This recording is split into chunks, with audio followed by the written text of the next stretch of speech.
రేవంత్ నీకు ఈ సినిమాలో 7-8 సీన్లు ఉన్నాయి. నవీన్ పోల్శెట్టిని బాగా డామినేట్ చేసావని బయట చెప్పుకుంటున్నారు. ఏం జరిగింది? చాలా సంతోషం అలా జరిగితే. ఇప్పుడు చెప్తే మరి మూవీలో ఏం కిక్ ఉంటుంది. ఇప్పుడు ఓపెన్ చేయను. ఓకే, నేను గంట నుంచి అదే చెప్తున్నాను, వాళ్ళు వెళ్ళట్లేరు. నువ్వన్నా చెప్పురా బాబు. నవీన్ గారు, మీనాక్షి, ఈ సంక్రాంతిలో హీరోయిన్లది బాగా స్ట్రాంగ్ క్యారెక్టర్స్ ఉన్నాయి అన్ని సినిమాల్లో. ఈ సినిమాలో మీ క్యారెక్టర్ ఎంత స్ట్రాంగ్ ఉండబోతుంది?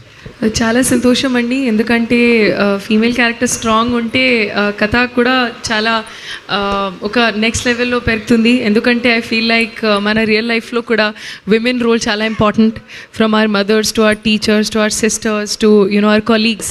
సో నేను చాలా హ్యాపీ, అన్ని సినిమాలో చాలా మంచి ఫీమేల్ క్యారెక్టర్స్ ఆర్ రిటర్న్. అలాగే ఈ సినిమాలో కూడా Charulata character one of a kind character అండి.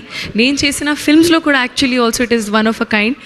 ఎందుకంటే చారులత టైమింగ్, ఎనర్జీ అది ఆల్రెడీ చెప్పాను కదా, అది ఇట్స్ చాలా డిఫరెంట్, చాలా యునీక్. ఆ క్యారెక్టర్ గ్రాఫ్, ఆ క్యారెక్టరైజేషన్ అండ్ ఆ క్యారెక్టర్ ఆర్క్ మీరు మూవీ చూస్తే మీకు తెలుస్తుంది ఏంటిది. అండ్ అలా మీరు మీనాక్షి ఎవరు యుల్ డెఫినెట్లీ ఫర్గెట్, అది చారులత మీకు గుర్తు వస్తుంది అది మీరు చూసిన తర్వాత.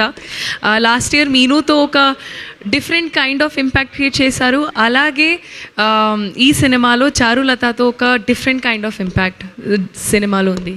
నవీన్ గారు, థ్యాంక్ యూ. అండ్ నవీన్ గారు, వన్ లాస్ట్ క్వశ్చన్. లైక్ ఇంతకుముందు సంక్రాంతి ఎలా ఉండింది, స్టార్ అయ్యాక సంక్రాంతి ఎలా ఉంది? సంక్రాంతికి మీరేం చేసేవాళ్ళు? నేను సంక్రాంతిగా ఏం చేస్తారు మామూలుగా? యాక్చువల్లీ నాకు సంక్రాంతి చిన్నప్పటి నుంచి చాలా ఒక మా ఇంట్లో బేసికలీ మా కజిన్స్ సంక్రాంతి అప్పుడు టెర్రస్ మీద ఎగరేస్తారు కదా, ఆ కైట్ ఎగరే